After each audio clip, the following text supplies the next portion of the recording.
அனைவருக்கும் வணக்கம். தமிழக வரலாற்றில் முதல் முறையாக நம்ம விஜய் அவர்கள் சிஎம் ஆகிறாரு. அதை பற்றி டீட்டெயிலாக பேச போகலாம். இதுக்கு முன்னாடி எப்படி கட்டமைப்பு இருந்துச்சு, என்ன நடந்துச்சு, சிஎம்கான வெற்றிக்கான வாய்ப்புகள் எப்படி சாத்தியக்கூறு இருந்துச்சு, என்ன நடந்துச்சு, அதை பற்றி நம்ம டீட்டெயிலாக பேச போகலாம். நான் ஜிஎம் தமிழ் ஃபர்ஸ்ட் டைம் பார்க்குற மறக்காம சப்ஸ்கிரைப் பண்ணி உங்கள் ஆதரவு கொடுங்க. வாங்க வீடியோக்குள்ள போகலாம்.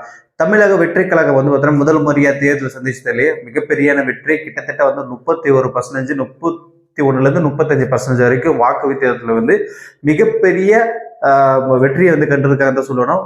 முதல் போட்டியிலே சிஎம், இதெல்லாம் யாருமே நினைச்சு கூட பார்க்க முடியாதுங்க. இந்த அரசியல் வரலாற்றுல கிட்டத்தட்ட 50லேருந்து 60 வருஷமா திராவிடம் 50லேருந்து 60 வருஷமா பாத்தீங்கன்னா திராவிடன்ற ஒரு சித்தாந்தத்தில் மட்டும்தான் நம்ம தமிழக மக்கள் பாத்தீங்கன்னா முதலமைச்சர் வேட்பாளர் தேர்ந்தெடுத்து இருந்தாங்க. இப்போ அந்த திராவிடமே வேண்டாம், ஒன்னு திமுக வராங்க, இல்லைன்னா ஏடிஎம்கே வராங்க. இது முள்ள ரெண்டு பேருக்கு என்ன வித்தியாசம், இது மாற்றி வரணும் அப்படின்னு சொல்லிட்டு மிகப்பெரிய ஒரு பிம்பத்தை கொண்டு வந்திருக்கிறாரு. 50 வருஷம் அரசியல் வாழ்க்கையிலே பாத்தீங்கன்னா இது மாதிரி மாற்றத்தை யாருமே கடைசி கூட பார்க்கலீங்க. நானே ஓப்பனா சொல்றேங்க, பாத்தீங்கன்னா தமிழக வெற்றி கழகம் இவ்வளவு வாக்கு சாதனை வாங்கன்னு சொல்லிட்டு யாரும் நினைக்கல. கருத்து கம்பெனி சொல்ல எந்த கணிப்பும் பாத்தீங்கன்னா வெற்றி பெறல. அப்படி 1% கூட ஓட்டு வாங்க மாட்டாரு, இல்லைன்னா இவ்வளவு ஓட்டு வாங்குவாரு, இவ்வளவு வாங்குவாரு அப்படின்னு சொல்லிட்டு நிறைய கருத்துக்களை பேசிட்டு இருந்தோம். ஏன்னா பட் யாருமே நீ என்ன வேணா கருத்து சொல்லு, நாங்க விஜயை வெற்றி பெறுவோம் அப்படின்னு சொல்லிட்டு இளைஞர்கள் போட்ட திட்டம் பாத்தீங்கன்னா மிகப்பெரிய ஒரு வெற்றி வந்திருக்கு. ஒரு வரலாற்று சாதனையை தமிழகத்துல படைச்சிருக்கான்னு சொல்லணும். ஏன்னா ஆல்ரெடி ஆண்டுகிற திமுக ஆகட்டும், அதுக்கப்புறம் முன்னாடி ஆண்டு அதிமுக ஆகட்டும், இவங்களை வீழ்த்தணும் அப்படின்னா மிகப்பெரிய ஒரு கடுமையான போட்டி தாங்க. இந்த கடுமையான போட்டியிலும் விஜய் பிரச்சாரம் மக்கள்கிட்ட எப்படி எடுத்துட்டு போகணும்னு சொல்லிட்டு இளைஞர்கள் கரெக்டா தெரிஞ்சிருக்கு. சின்ன குழந்தைங்க பேச வச்சிருக்காரு. எப்படின்னா விஜய் பத்தி பேசினா விஜய் மாமாக்கு ஓட்டு போடணும் அப்படின்னு சொல்ற அளவுக்கு பிரச்சாரம் நல்லா எடுத்து போறதுனால மக்கள் ஓட்டு போட்டிருக்காங்க. கிட்டத்தட்ட 1,48,00,000 பேர் வாக்காக செலுத்தியிருக்காங்க. இதுக்கு முன்னாடி தகவல்படி கண்டிப்பா மிகப்பெரிய ஒரு பெரும்பான்மையோட பாத்தீங்கன்னா தமிழக வெற்றி கழகம் ஆட்சி அமைக்க போது இது ஒரு வரலாற்று சாதனை விஷயம் தான் சொல்ல வரணும். இதுக்கு சில கட்டுப்பாடுலாம் இருக்கு, உங்களுக்கே தெரிஞ்சிருக்கும்.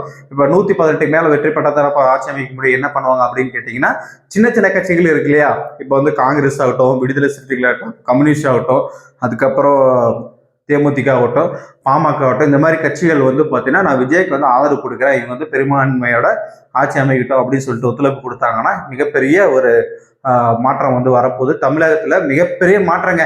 சிஎம் கூட விஜய் கூட நினைச்சு பார்த்துருக்க மாட்டார், நம்மளை கண்டிப்பா முதல் தேர்தலே வெற்றி பெற்றுவாங்க அப்படின்னு சொல்லிட்டு.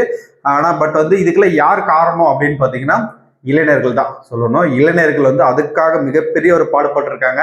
அந்த இளைஞர்கள் ஒரு ஒரு ஓட்டும் ஒரு ஒரு இது பார்த்தீங்கன்னா அவங்க விஜய் முன்னே நிறுத்தி அவங்க ஓட்டு கேட்டு வாங்கியிருக்காங்க. அவங்க கட்சிக்குள்ள சில கட்டமைப்பு கூட இல்லாம இருந்திருக்கலாம், மாவட்ட செயலர் கூட வேலை செஞ்சிருக்கலாம், ஒன்றிய செயலர் கூட வேலை செஞ்சிருக்கலாம்.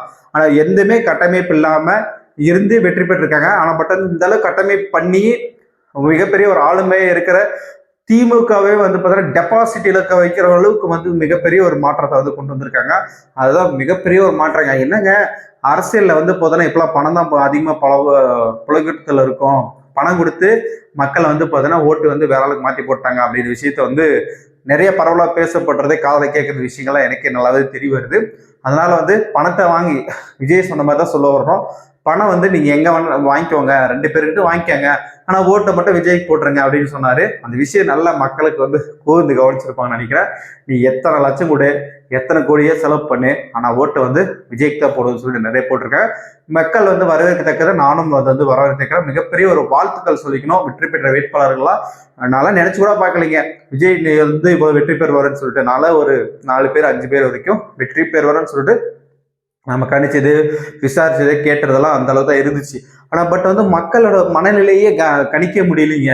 அப்படி ஒரு திராவிடத்தை தூக்கி எறிஞ்சிட்டு ஒரு புதிய நபர் வந்தா வெற்றி பெறலாம் அப்படின்னு சொல்லிட்டு பேசியிருக்கிறது மிகப்பெரிய ஒரு வரவேற்க விஷயம். மாற்றத்தை கொண்டு வந்தது, மிகப்பெரிய ஒரு வாழ்த்துக்கள் சொல்லிக்கலாம். அதே மாதிரி நான் தமிழர் கட்சி மிகப்பெரிய ஒரு தமிழ் தேசியம், தமிழ் சித்தாந்தம் அப்படின்னு சொல்லிட்டு முயற்சி பண்றாங்க. ஆனா பட் அந்த முயற்சியும் வெற்றி பெறல.